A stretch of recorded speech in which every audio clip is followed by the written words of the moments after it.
छह प्रश्न वाली 5.6 प्रश्न नंबर 3 और 4। तीसरा प्रश्न है, निम्नलिखित त्रिभुजों में प्रत्येक का दो प्रकार से नामकरण कीजिए। आप कोण को देखकर ही ज्ञात कर सकते हैं। दो प्रकार से नामकरण करना है, यानी कि त्रिभुजों का जो वर्गीकरण किया जाता है वो होता है आपके कोणों की माप के आधार पे और भुजाओं की माप के आधार पे। तो कोण देखेंगे, भुजा देखेंगे और उसका नामकरण करेंगे। तो पहला वाला जो ए में आकृति दे रखी है यहाँ पे 8 सेंटीमीटर, 5 सेंटीमीटर और 5 सेंटीमीटर, दो भुजाएं बराबर है। तो इस प्रकार के जो त्रिभुज होते हैं उसको हम यहाँ बोलते हैं समद्वि बाहु त्रिभुज। तो ये भुजाओं के नाम के आधार पर हो गया। यहाँ हम देख रहे हैं कि जो तीनों कोण हैं वो 90 डिग्री से कम के हैं। तो 90 डिग्री से कम के हैं तो एक नाम हो जाएगा इसका आपके न्यून कोण त्रिभुज।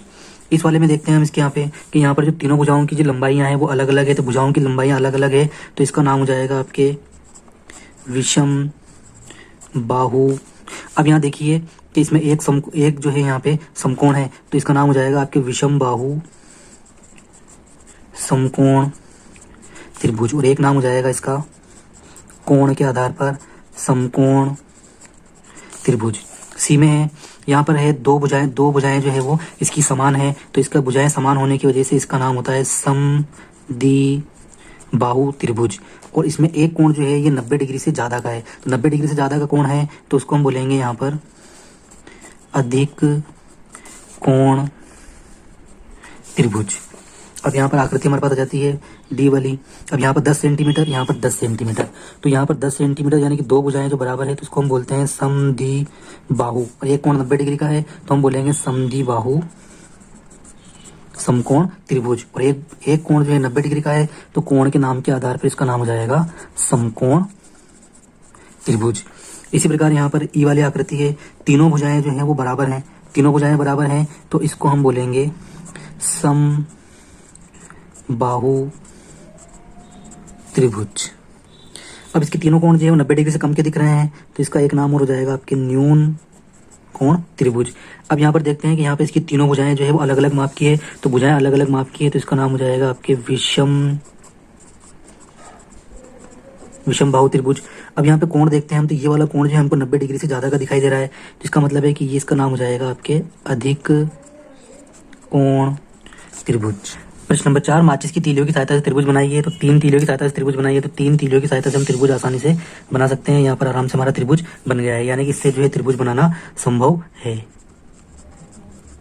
संभव त्रिभुज बन जाता है। 4 माचिस की तीलियों से जो है वो त्रिभुज बनाइए। तो अब यहाँ पर जब हमने 3 का त्रिभुज बना लिया है तो अब जो हम 4 का त्रिभुज बनाने की कोशिश करते हैं तो 4 से जो त्रिभुज बनाना वो पॉसिबल नहीं है।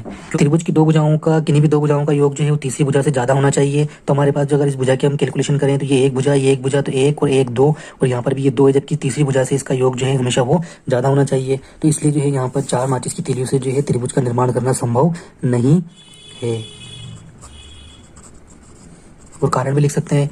5 माचिस की तीलियां हमारे पास में हैं तो 5 माचिस की तीलियां हैं तो 1 2 और इनको आसानी से इस प्रकार से जोड़कर त्रिभुज बनाया जा सकता है।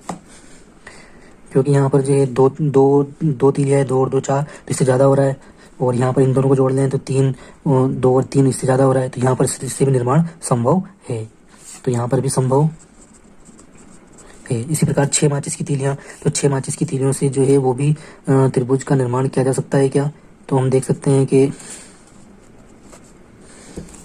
6 माचिस की तीलियों से भी त्रिभुज का निर्माण आसानी से किया जा सकता है। क्योंकि 2 और 2 4 तो ये 2 से ज़्यादा है, 2 और 2 4 इसलिए 2 से ज़्यादा है। तो यहाँ पर भी इसका निर्माण जो है वो संभव है। केवल जो है वो 4 माचिस की तीलियों से जो है इसका निर्माण नहीं किया जा सकता, क्योंकि उसका कारण है यहाँ बी वाला ऑप्शन संभव नहीं है, क्योंकि त्रिभुज की दोनों भुजाओं की लंबाई का योग तीसरी भुजा से अधिक होना चाहिए, जो कि यहाँ पर पॉसिबल नहीं है।